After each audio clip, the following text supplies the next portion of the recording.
அவரவர்கள் தேடுதலை பொறுத்துதான் இந்த எது ஞானம்ன்ற தலைப்புல இருப்பாங்க. நீங்களே சொல்லிட்டீங்க. அது அவசியமா தேவைப்படுறவங்க இருப்பாங்க கண்டிப்பா. ஹம்,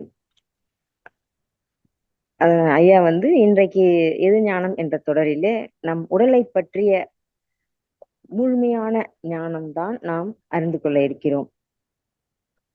அறிவியல் வேறு விதமாக உடலை பற்றிய ஞானம் உள்ளவர்களை அறிவார்கள் என்று எம்டி அனாட்டமி படித்தவர்களை கூறுகிறார்கள். ஆனால் அந்த உடலின் அறிவு வந்து மறைபொருளாக உள்ளது என்பது நம்ம சித்தர்கள் அறிந்து ஆராய்ந்து அவர்கள் கூறியது. நமது புலன் மூலம் அறிய உணர்ந்து பார்க்க முடியாதது 3 உள்ளது: உயிர், மனம், அறிவாகிய தெய்வம். நம் உடலுக்கு அறிவு இருக்கிறதா என்பது மிக மிக முக்கியமாக நாம் அறிந்து கொள்ள வேண்டிய ஞானம். ஐயா அவர்கள் 3 நிலைகளில் அறிவு இருக்கிறது என்பதை கூறுகிறார்கள். அதாவது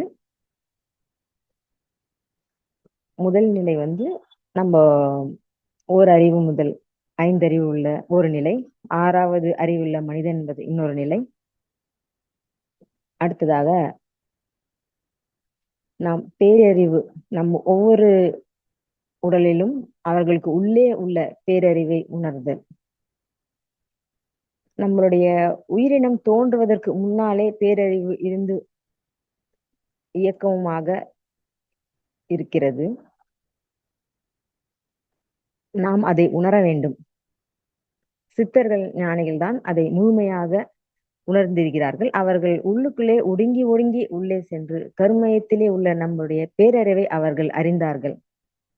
நம் உடலில் எத்தனையோ உறுப்புகள் உள்ளது. அதில் அட்டானமஸ் நர்வஸ் சிஸ்டம், அதாவது தானியங்கி நரம்பு மண்டலம், யார் அதை இயக்குகிறது என்பதை நாம் அறிய வேண்டும். உயிராற்றல் என்கின்ற ஜீவகாந்தம் தான் அதை இயக்குகிறது. அவை அனைத்தும் நம் உடலுக்கு அறிவு இருக்கிறதா என்றால் அது அவை இருக்கின்றது. அது பேட்டர்ன், ப்ரெசிஷன், ரெகுலாரிட்டி என்ற உணர்விலே அந்த அறிவு எல்லா உறுப்புகளையும் இயக்கி கொண்டிருக்கிறது என்று ஐயா கூறினார்கள். நம் உடலை பற்றிய வேறு ஒரு கோணத்தில் நாம் சிந்திக்க வேண்டும் என்பது ஞானத்தை நமக்கு அளித்துள்ளார்கள். நாம் அதை அந்த அவர் கூறிய கருத்துக்களை நாம் சிந்தித்து ஆராய்ந்து பார்க்கும்போது நம்மளால் அதை உணர முடியும். பஞ்சபூதங்களின் இயக்கம் பற்றி ஐயா தெளிவா சொன்னாங்க. நம்ம மகரிஷி ஐயா அவர்கள் பஞ்சபூதங்கள் எவ்வாறு நம்மளுடைய வாழ்க்கையின் தேவைகளை பூர்த்தி செய்யும் அளவுக்கு அதனுடைய எப்படி ஒரு ஒரு மூலகமும் பயன்படுவது என்பதை தெளிவாக சொல்கிறார்கள் ஐயா அவர்கள். மண்ணாகிய உடலின் அறிவு தான் பசி, நீரின் அறிவு தாகமாக இருக்கிறது, காற்றும் நெருப்பும் நம்மளுடைய ஒவ்வொரு உணர்வை தோற்றுவிக்கின்றன. ஆகாயம் என்பதன் தேவை உடல் கழிவின் உந்துவேகம். உயிரும் உயிரும் இணைய வேண்டும் என்பதை கூறினார்கள். பஞ்சபூதங்கள் பிரிய வேண்டும் என்று நினைத்தால் பசி என்ற உணர்வை வெளிப்படுத்த நிறுத்துகிறது. முதலில் பசி என்ற உணர்வு நின்றால் மரணம்தான்.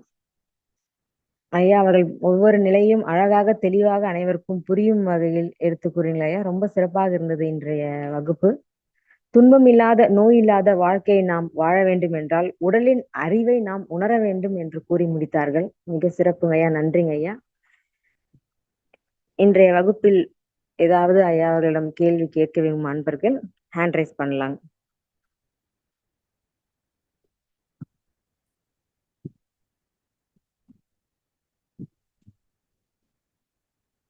வாழ்க வளமுடன். நிறைய பேர் கண்டினியூ பண்ணுங்கன்னு மெசேஜ் போட்டிருக்காங்க. நன்றி. வாழ்க வளமுடன். அதாவது யார் யாருக்கு என்ன வேணும்ட்டு தேடுறாங்களோ அது அவங்களுக்கு கிடைக்குங்க ஐயா. அவங்க போனாங்கன்னா இதனுடைய அறிவு உண்மையை தேடுபவர்களுடைய பர்சன்டேஜ் மிக மிக மிக குறைவாக இருக்கிறது உலகத்தில். வாழ்க வளமுடன். நிச்சயமாங்க ஐயா.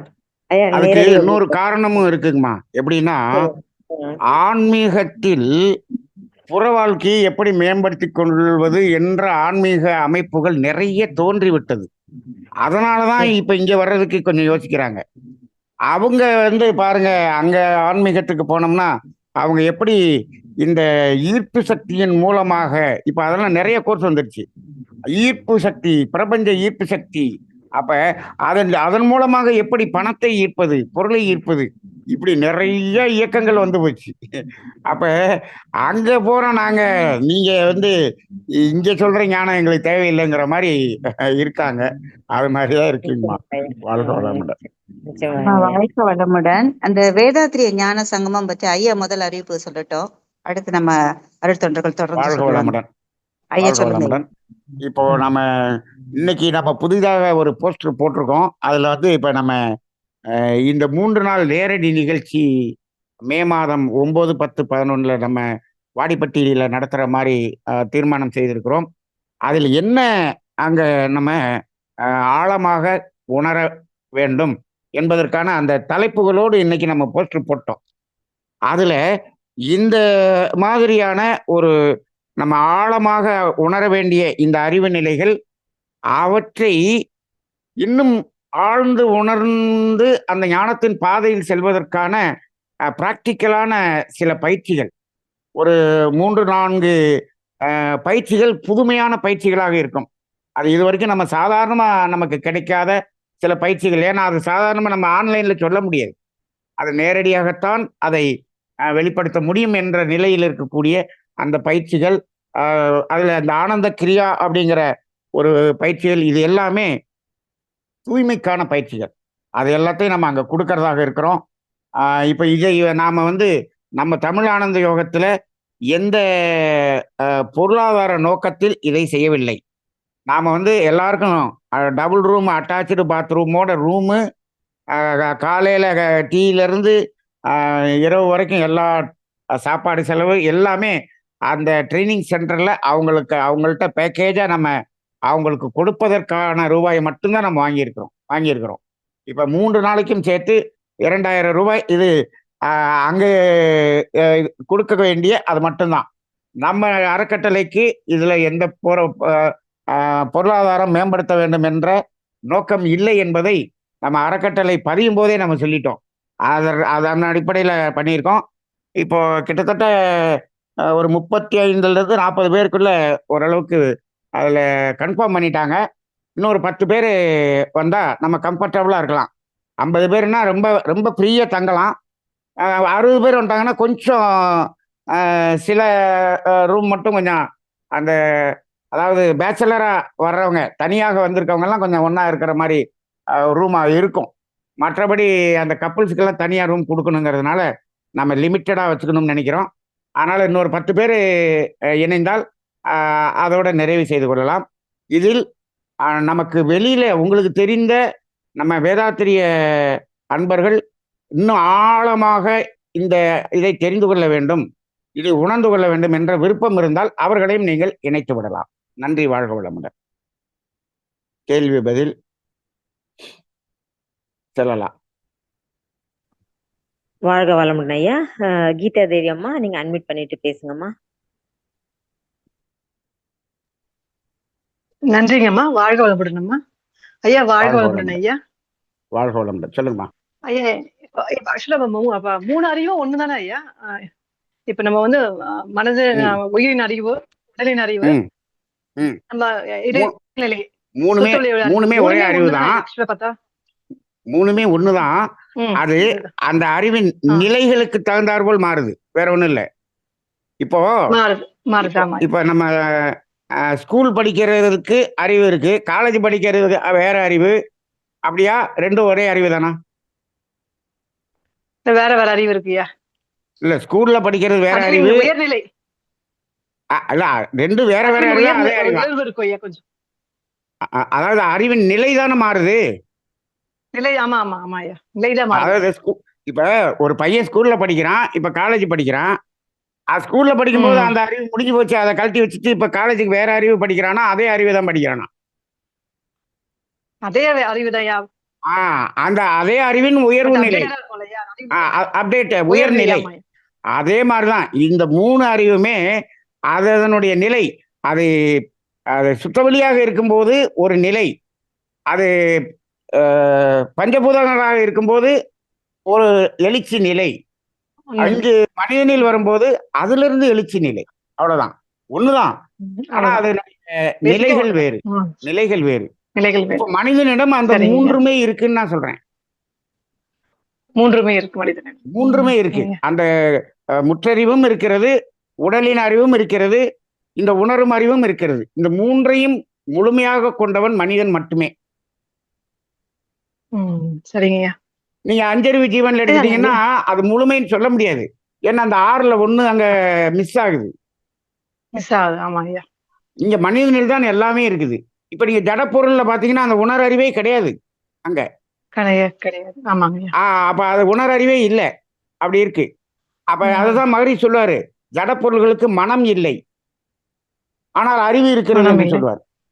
அறிவு இருக்கிறது என்று சொல்லுவார். ஆனா அங்க இருக்கக்கூடிய அறிவு இங்க உயிரினத்துல வரும்போது அதுக்கு அடுத்த நிலை அறிவு வந்துருச்சு. எல்லாமே ஒன்றுதான், ஆனால் அதனுடைய நிலைகள் வேறு. அவ்வளவுதான். சரிங்க. ஆமா. நெருப்பு பத்தி சொன்னீங்களா ஐயா? நன்றி ஐயா. நெருப்பு பத்தி சொன்னீங்களே, அது கொஞ்சம் சொல்லுங்களேன் ஐயா. நெருப்பு பத்தி புரியல எனக்கு கொஞ்சம். அதாவது நம்ம உடம்புல அந்த பசி தாகம்ங்கிறது நீரும் நிலமும், ரைட்டா? நிலமும். ஆமாங்க. ஆமா, அதுக்குதான் பசி தாகம். இது நம்ம என்ன பண்றோம், சாப்பாடு எடுத்துக்கிறோம், தண்ணி எடுத்துக்கிறோம். இது ரெண்டுமே காந்தத்துல வந்து ரசாயன மாற்றம்னு மகரிஷி சொல்லுவார். சுவை, மனம் ரெண்டுமே ரசாயன மாற்றம். இந்த காற்று நெருப்பு இருக்கு இல்லையா, இது வந்து மின் காந்தம்னு சொல்றாரு. இது ரசாயன மாற்றம், இது மின் ரசாயன காந்தம். இது அது மின்காந்தம் சொல்லுவாரு. இது காற்றையும் நெருப்பையும். அதுதான் தட்பவெப்பத்திலிருந்து பாதுகாப்பு பண்றதுக்கு நமக்கு சுவாசிக்கிறோம். நம்ம உடம்பு ஹீட் மெயின்டைன் பண்ணுது இல்லையா? இது ரெண்டும் வந்து மின்காந்தம் அப்படின்னு சொல்லுவோம். இதைத்தான் மகரிஷி வந்து தட்பவெப்பத்திலிருந்து பாதுகாப்புன்னு தேவைகள்ல கொடுத்துட்டாரு. ரசாயன காந்தத்துக்கு பசி தாகம்னு கொடுத்துட்டாரு, மின்காந்தத்துக்கு தட்பவெப்பத்திலிருந்து பாதுகாப்புன்னு கொடுத்துட்டாரு. அங்க ஆகாயம்னு வரும்போது அது வந்து பியூர் காந்தம், உயிர் காந்தம். அதுக்குதான் வந்து என்ன பண்ணாரு, அந்த உயிரும் உயிரும் இணைவதுதான் தேவை என்று அந்த பாலுறவு கொண்டு வந்துட்டாரு கீழே. 3வது தேவை அது. நான் இன்னைக்கு வந்து பாலுறவுன்னு சொல்லிட்டேன். அதை இன்னும் கொஞ்சம் விரிவா பேசணும். அது இன்னொரு தடவை பேசலாம். அது பாலுறவு அவசியம் இல்லைன்னு சொல்லலாம். எப்ப தெரியுங்களா? உயிர் உயிராக தேவையை நிறைவேற்ற வேண்டும் என்று சொன்னால் பாலுறவு. உயிர் படர்க்கை நிலையாகி மனமாக ரசித்தல் என்பதற்கு போயிடுச்சுன்னு சொன்னோம்னா அங்க பாலுறவு தேவைப்படாது. அது இப்ப புரியாது. அதை கொஞ்சம் நம்ம இன்னும் தனியா இன்னொரு நாளைக்கு விளக்குவோம். வாழ்க வளமுடன். வாழ்க வளமுடைய. நன்றி நன்றி ஐயா. ரொம்ப சிறப்பா. நன்றிங்கம்மா. நன்றிங்கம்மா. வாழ்க வளமுடன். அடுத்ததாக பழனி பார்வதி, நீங்க கேள்வி கேட்கலாமா? வாழ்க வளமுடன் ஐயா. வணக்கங்க ஐயா. வாழ்க வளமுடன். சொல்லுங்கம்மா. நம்மளுடைய ஞானத்தினுடைய பாற்று கேட்டுக்கிட்டே வர்றேன். சில இதை குறிப்பு எடுத்துக்கிறேன். ஆனா உயிர் அதை ஏங்கி பெற்றுக்கொண்டு இன்னும் முழுமை பெறுவதற்காக இன்னும் விதத்துல கேட்கணும்னு ஒரு ஆர்வம். தாங்கள் அதை மற்றவங்க வந்து ஞானத்தை பெறணும்னு ஆசைப்பட்டிருப்பாங்க. பட் அவங்களுடைய சூழ்நிலை எந்த காரணத்தினாலே போயிருப்பாங்க வெளியே. எனக்கு நான் என்னை போன்ற நிறைய மக்கள் இருக்காங்க. அவங்களுக்கு அவங்களுக்காக வேணுங்க ஐயா. நன்றி நன்றி நன்றி நன்றி. இந்த மாதிரி ஞானத்தை யாரு எங்களுக்கு ஒரு தாயன்போட அப்படி சொல்லிட்டாங்க. அதனால எங்களுக்கு வேணும் வேணும் வேணும். வாழ்க வளமுடன். நன்றிங்கம்மா நன்றிங்கம்மா. வாழ்க வளமுடன். நன்றிங்கம்மா. இப்போ இணைப்பில் உள்ள அனைவருக்கும் வேண்டுங்கம்மா. நீங்க அதை ரெப்ரசென்ட் பண்ணி சொல்லிட்டீங்க. இருக்கிறவங்க இதுல உள்ளவங்க அனைவருக்கும் தேவைங்க. அதனாலதான் இருக்காங்க. நன்றிங்க ஐயா. வாழ்க வளமுடன். அடுத்ததாக உமையராஜா அன்மியூட் பண்ணிட்டு பேசலாங்க ஐயா. வாழ்க வளமுடன் ஐயா. உமையராஜா பேசுறீங்க. ஐயா வாழ்க வளமுடன். சொல்லுங்க சொல்லுங்க ஐயா. அருமையான சிறப்புரைங்கய்யா. நல்ல ஒரு விளக்கம் கொடுத்துருந்தீங்க. இப்போ இதுல வந்து இந்த தட்பவெப்ப சூழ்நிலைகள், அந்த உடல்ல வந்து பசிதாக உணர்வுகள் ஏற்படுதுன்ற போது அந்த உணர்வுகள் இருக்கிற வரைக்கும் உயிரோட இருக்கலாம் அப்படின்ற மாதிரி ஐயா அவங்க சிறப்பு. பசிதாகம் இருக்கிற வரைக்கும் தாங்க நம்ம வாழ்வு. பசிதாகம் நின்றுச்சுன்னு சொன்னோம்னா மரணத்தை நோக்கி போறோம்னு அர்த்தம். ஆமாங்கய்யா. இப்ப இதுல வந்து என்ன அப்படின்னா, அந்த மரணமில்லா பெருவாழ்வுன்ற நிலையை நோக்கி நாங்க பயணப்படுறோம்னு சொல்லிட்டு இந்த வடலார் டிஓடிஸ் எல்லாம் வந்து என்ன பண்றாங்கன்னா, அந்த சாப்பிடாம இருக்கிறது அப்படின்ற மாதிரி உணவு இல்லாம ஒரு ஐயா அவங்க வந்து சென்னையில வந்து ஒரு ஐயா வந்து 30 வருஷத்துக்கு மேல இருந்து தண்ணியை மட்டும் குடிச்சிட்டு இருந்ததாகவும் அதுக்கப்புறம் அதையும் நிறுத்திட்டதாகவும் எல்லாம் சொன்னாங்க. இது மாதிரி இருக்குங்கய்யா. நிறைய முயற்சி பண்றாங்களா? அது எப்படிங்கய்யா? இதுங்கய்யா, இப்போ சொல்லுங்க.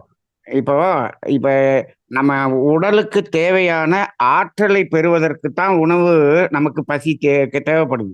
இப்ப இந்த ஆமாங்கய்யா. உணவு உள்ள போய் அது என்னவா மாறுது? ஆற்றலாக மாறிட்டு கழிவு வெளியே போயிருது. நம்ம ஆமாங்க. உணவு உள்ள போனது உள்ளேயே இருக்கிறது இல்ல, வெளியில வந்துருது இல்லையா? ஆமாங்க. வந்துருது. அது ஆற்றலை கொடுத்து விட்டு ஆற்றலை எடுத்துக்கொண்டு வந்துருது. ஆமாங்க. எப்பொழுது மனிதன் இந்த ஆற்றலை பிரபஞ்சத்திடமிருந்து நேரடியாக 24 மணி நேரமும் அதை ஈர்த்து கொள்ளக்கூடிய அளவுக்கு அவன் மனம் பக்குவம் அடைந்து விட்டால், நீங்க உணவின் மூலமாக அதை எடுக்கணும்னு அவசியம் இல்லை. சரிங்கய்யா. அப்ப அந்த நிலைக்கு ஒரு பக்குவப்பட்டவர்களுக்குத்தான் அது சாத்தியமே தவிர, அவர் இருக்கிறாருன்னு சொல்லிட்டு நம்ம இருந்தோம்னா நம்ம செத்து போயிடுவோம். ஆமாங்க. அது அந்த வேலைக்காரன் சித்தர்னு ஒரு ஐயா அவங்க வந்து அந்த மாதிரி இருந்ததாக யூடியூப் வீடியோக்கள்ல வந்ததுங்கய்யா. அப்புறம் வந்து பாத்தீங்கன்னா அவர் வந்து கடைசியில இறந்துட்டதாக தான் தகவல். அதாங்க இவங்க சமாதி ஆயிட்டாரு அப்படின்னு சொல்லிக்கிறாங்க. ஒருத்தர் அந்த நிலைக்கு பக்குவப்பட்டு இருக்கிறத பார்த்துட்டு நம்மளும் அது மாதிரி இருக்கணும்னு இவங்க முயற்சி பண்றாங்க. ஆனா அவர் என்னென்னவெல்லாம் அவர் அதற்காக அவர் வாழ்நாள் முழுவதும் அவர் நடைமுறைப்படுத்தினாரோ அதை செய்யணும். இப்ப கூட என்ன பண்றாங்க தெரியுங்களா? புத்தர் வந்து அத்தனை வருஷம் கஷ்டப்பட்டு முயன்று கடைசியா வந்து அவர் என்ன பண்றாரு, நான் முயற்சியை நிறுத்தி விடுகிறேன் அப்படின்னு உட்கார்ந்தாரு, ஞானம் அடைஞ்சிட்டாரு அப்படின்னு சொன்னார் இல்லையா? இப்ப அதையே இப்ப சில பேர் என்ன சொல்லிட்டு இருக்காங்க தெரியுங்களா? அவர் கடைசியில என்ன செஞ்சாரோ அதை மட்டும் சொல்லிட்டு அப்படியே விட்டுருங்க, இதுதான் ஞானம் சொல்லி ஒருத்தர் சொல்லிக்கிட்டு இருக்காரு. அங்கேயும் பயங்கரமா கூட்டம் போகுது. இப்ப நான் என்ன கேட்கிறேன்னா, அப்ப புத்தர் வந்து அவ்வளவு காலமா நான் செஞ்சதெல்லாம் வேஸ்ட், நான் கடைசியில செஞ்சதை மட்டும் செய்யுங்க உங்களுக்கு கிடைச்சிரும் அப்படின்னு சொன்னாரா? இல்லை. புத்தர் அந்த பக்குவம் எல்லாம் அடைஞ்ச பிறகு கடைசியில அதை அடைஞ்சார். ரைட்டுங்களா? அப்ப அதே பக்குவத்தை நம்மளும் அடைஞ்ச பிறகுதான் அதை அடைய முடியுமே தவிர, கடைசியில் இப்ப என்ன பண்றாரு, நான் 1ஆம் கிளாஸ்ல இருந்து படிச்சு அது +2 வரைக்கும் படிச்சு அதுக்கப்புறம் தாங்க நான் கடைசியை நான் டாக்டருக்கு வந்துட்டேன் அப்படின்றாரு ஒருத்தர். இப்ப நான் எதுக்குங்க நான் நேரா டாக்டருக்கு வந்துடுறேன் அப்படின்னு வர முடியுமா? முடியாது. அப்ப நானும் 1ஆம் கிளாஸ்ல இருந்து 12ஆம் கிளாஸ் படிச்சுதான் டாக்டருக்கு வர முடியும். சில பேர் என்ன பண்ணிடுறாங்கன்னா, அந்த கடைசியா அவர் டாக்டர் ஆயிட்டாரு, நானும் டாக்டர் ஆயிடுறேன், இப்படி எல்லாம் பண்ண முடியாது. அப்ப அந்த நிலையில ஒவ்வொருத்தரும் அதுக்காக அவர் பல வருடங்கள் முயற்சி செய்திருப்பார்கள். அது என்ன செஞ்சாங்க அப்படின்னு தெரியணும். நான் கூட சொல்றேன், நான் என்னுடைய ஆஸ்மாவை முழுமையாக குணப்படுத்தி விட்டேன்னு சொன்னேன். ஆஸ்மா இருக்கவங்களாம் ஐயா எங்களுக்கு சொல்லுங்கய்யா நாங்களும் செய்யறோம் அப்படின்னு. நான் இதுக்காக 5 வருஷம் நான் என்னென்ன பண்ணேன்னு சொல்லும் போது, ஐயா இதெல்லாம் இவ்வளவெல்லாம் நம்மளால ஆகாதுங்கய்யா, நாங்க ஊசியை போட்டுக்கிறோம் ஏன்ட்டு போயிடுறாங்க. அப்ப நான் என்னமோ ஒரே நாள்ல ஏதோ ஒரு மருந்து கண்டுபிடிச்சு நான் ஏதோ சாப்பிட்டு நான் சரி பண்ணிட்ட மாதிரியும் ஐயாட்ட வாங்கிடலாம், ஏதோ 5000 கொடுத்து 10,000 கொடுத்து வாங்கிக்கலாம், வாங்கி நம்ம சரி பண்ணிடலாங்கன்றாங்க. அப்ப அது இயலாது. நான் 5 வருஷமா என்ன பண்ணணும்னோ அதெல்லாம் நீயும் பண்ணாதான் முடியும். ஆமாங்கய்யா. அதுல நம்ம வந்து எந்த ஒரு இடத்துலையும் வந்து அவங்க கடைசியாக அடைந்த நிலையை நாம் சுலபமாக அடைந்து விடலாம், இது ஞானம் என்பது சுலபம் அப்படின்னு சில பேர் சொல்றாங்க பாத்தீங்களா? நிச்சயமாக அது ஞானமே அல்ல என்பதுதான் என்னுடைய கருத்து. அதனால அப்படியெல்லாம் யாரும் முயற்சி பண்ணக்கூடாதுங்க.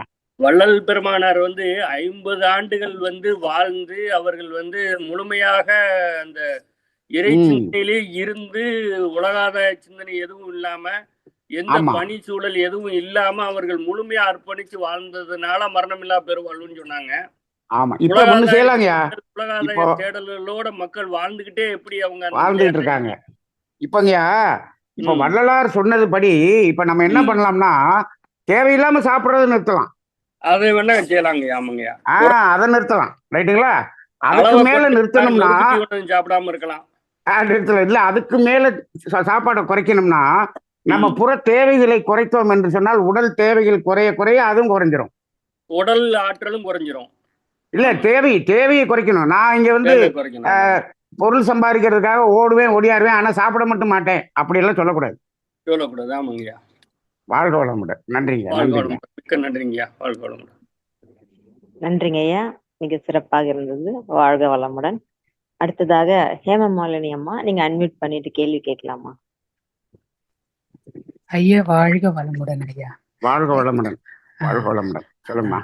ஐயா ரொம்ப சிறப்புங்க ஐயா. நீங்க சொன்னது உண்மையிலே பெரிய ஞானம் தாங்க ஐயா. அதெல்லாம் பெறறதுக்கு இந்த பிறவி இல்லைங்கய்யா, எந்த பிறவிக்கு பாக்கியம் கிடைக்கும்னு தெரியல. ஐயா ஒருத்தர் முன்னாடி சொன்னாரு சாப்பாடு இல்லாம இருந்தாங்க. இதெல்லாங்க இது நானே கூட உணர்ந்திருக்கேங்கய்யா. நம்ம தியானம் பண்ணும்போது உணர்ந்து உணர்ந்து உணர்ந்து தியானம் பண்ணும்போது பசியும் தூக்கமும் அடங்குதுங்க ஐயா. உண்மையிலே குறையும். குறையும். அது நிக்காது, நின்றது குறையும். குறையுது. ஆனா எனர்ஜி கிடைக்குது. பிரபஞ்சத்துல இருந்து நமக்கு ஜீவகாந்த சக்தி கிடைக்குது. அது உண்மை. ஆனா இதையே 10 வருஷம் 20 வருஷம் அப்படியே அதே நிலையில இருந்துட்டாங்கன்னா அவங்களுக்கு சாப்பாடு தேவையில்லைன்னு ஆயிரும். ஐயா அந்த அளவுக்கு நமக்கு பாக்கியம். ஏன்னா கர்மம் நம்ம திருப்பி திருப்பி இழுத்துக்குதுங்க இல்லையா? இல்ல நமக்கு இல்லைங்கம்மா. நம்ம சில பேரு அப்படி ஒருத்தர் இருக்காருன்னு பாட்டு இவங்களும் அது மாதிரி அடையணும்னு நினைக்கிறாங்க பாருங்க. அது தவறு.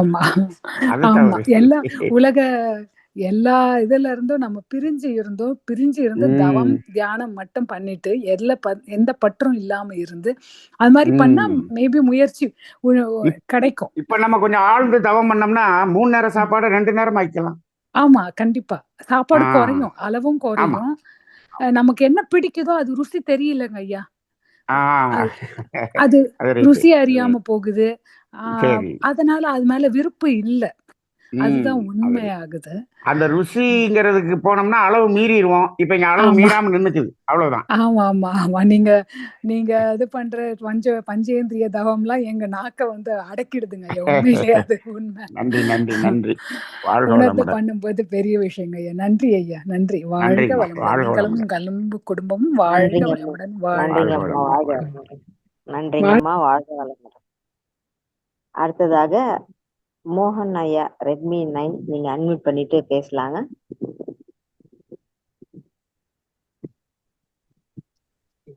ஐயா.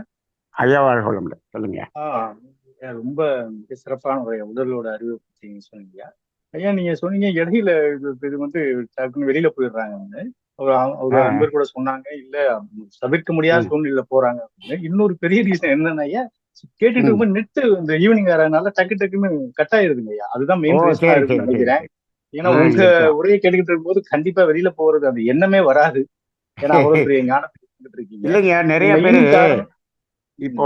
இப்ப எப்படி இருக்காங்கன்னா, நிறைய அன்பர்களுக்கு ஏதாவது இந்த யோகத்தின் மூலம் தியானத்தின் மூலம் நாம ஏதாவது பெற முடியுமா என்று நினைக்கிறாங்க. நாம இங்க ஃபுல்லா விடுதலை பற்றியே பேசுறோம் நம்ம. கண்டிப்பா. அதனால அங்க அவங்களுக்கு அட்ராக்ஷன் அங்க தோணுது. பெறுதல்ங்கிறதுக்கு இருக்கக்கூடிய ஆன்மீகத்துல அட்ராக்ஷன் போயிருது. நம்ம இதுல ஆனந்தத்தை இருக்கவங்க கண்டிப்பா அந்த மாதிரி இல்லைங்கய்யா.